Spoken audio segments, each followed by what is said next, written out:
গেছি। তিনি যখন বাংলার কোনায় কোনায় যেত, আমরা তখন এই ইউটিউবের যুগ ছিল না, সোশ্যাল মিডিয়ার যুগ ছিল না।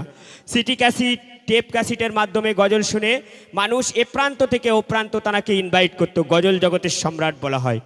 তানার শরীর খুব অসুস্থ, আমরা তানার জন্য দোয়া করব ইনশাল্লাহ।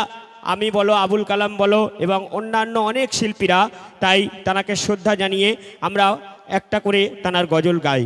তো আমি যে কালাম পরিবেশন করে শোনাবো সেই খুব পপুলার কালাম ঈদ কা চাঁদ থেকে আল আমিন নবী আমার। খুব পপুলার একটি কালাম আপনাদের সামনে তুলে ধরবো, আশা করি মনোযোগ আকর্ষণ করবেন। অতি সুন্দর কথায় কবি লিখছে, বলছে শুনুন।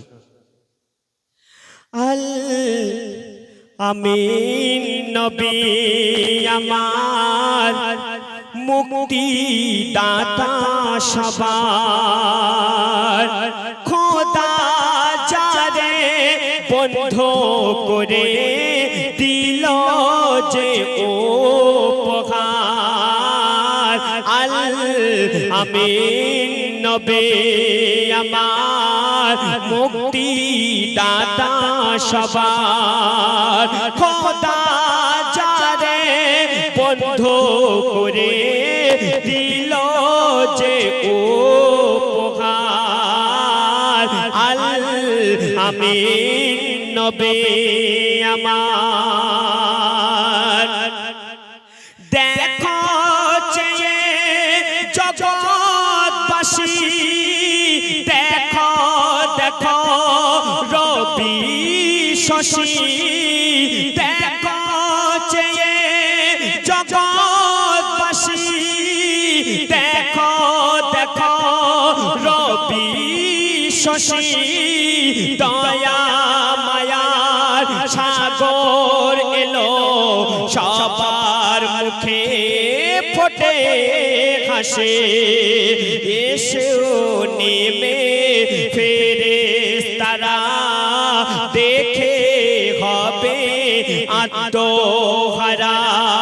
হয়নি এমন হবে না আর, মুহাম্মদ নাম জাহার। আল আমিন নবী আমার, মুক্তি দাতা সবার, খোদা যারে বন্ধ করে দিল যে উপহার। আল আমিন নবী আমার। এক শিকারী এক হরিণীকে শিকার করেছিল। সে সকাল থেকে শিকার করে পথের ধারেতে বেঁধে রেখে দিয়েছিল। হরিণী খুব চেঁচাচ্ছে, কারণ তার ছোট ছোট বাচ্চা আছে। এমন সময় নবীজি সেই পথ দিয়ে হেঁটে হেঁটে যাচ্ছিল।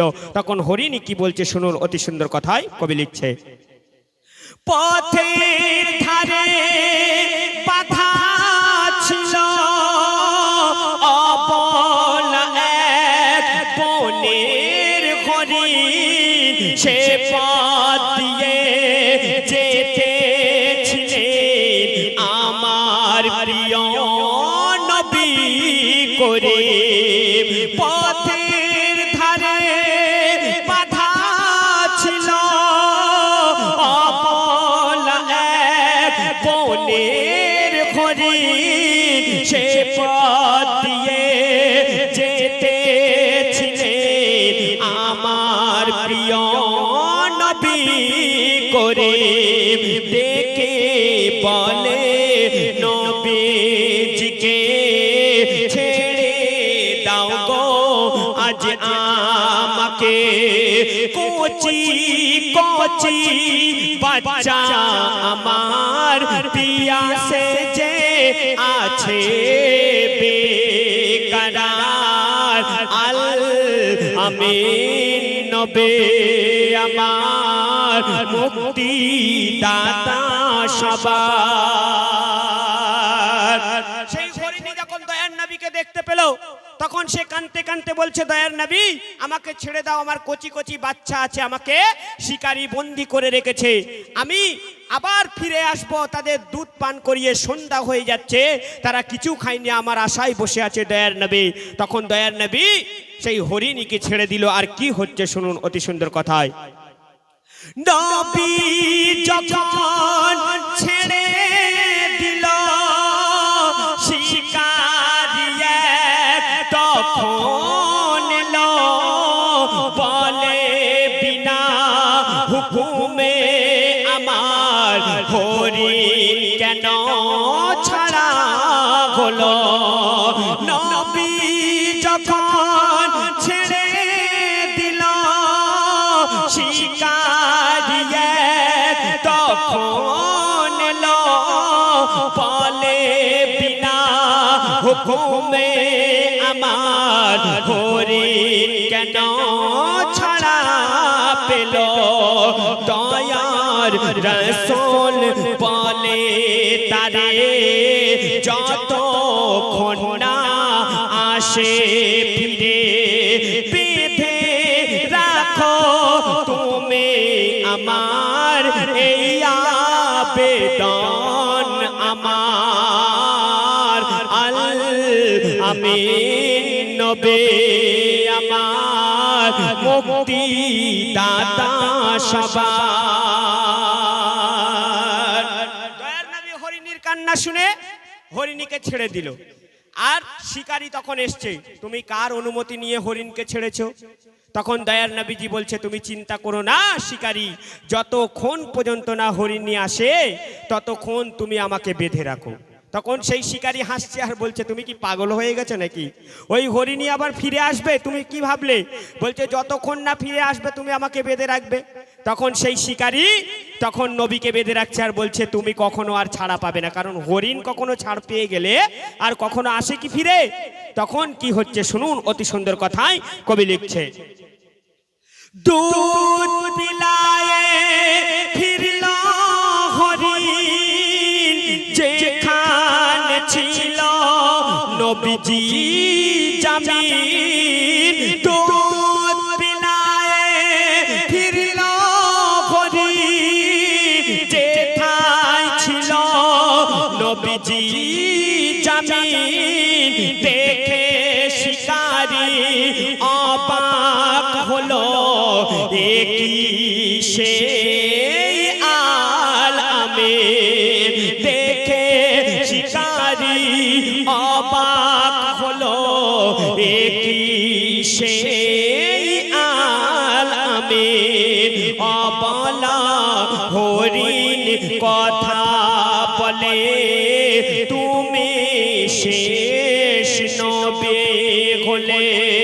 শিকারী শুনে লুটিয়ে পড়ে, শিকারী শুনে লুটিয়ে পড়ে আর কলমা পড়ে বার বার। আল আমিন নবী আমার মুক্তি দাতা সবার।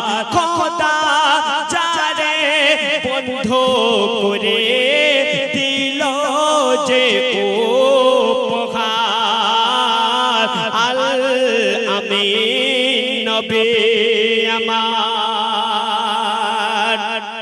হরিণী সন্ধেবেলায় আবার ফিরত এসেছে দুধ খাইয়ে বাচ্চাদের। তখন শিকারী দেখে অবাক। তখন হরিণীর জবান আল্লাহর তরফ থেকে খুলে গিয়েছে আর হরিণী বলছে, তুমি শেষ নবী, তোমার জন্য আমি আজকে জামিন পেয়েছিলাম। শিকারী তখন মাথা নত করে বলছে, ইয়া রাসূলুল্লাহ, ইয়া হাবিবাল্লাহ, আমাকে ক্ষমা করে দাও, আমি ভুল করেছি, আমি তোমাকে চিনতে পারিনি, এমন নবী আমার ছিল। তাই শেষ কথায় কবি কি লিখছে বলছে শুনুন। এমন নবী কোথায় পাবি, কাকর পাথর যার সাক্ষ্য দেবে। এমন নবী কোথায় পাবে, কাকর পাথর যার সাক্ষ্য দেবে। পিঠে মোহরে নবুয়াত নিয়ে বোরাক চড়ে মেরাজ যাবে। কাঁদিবে কে এমন আরশ ধরে, উম্মাতের তরে মেঘে সারে। আবুল কালাম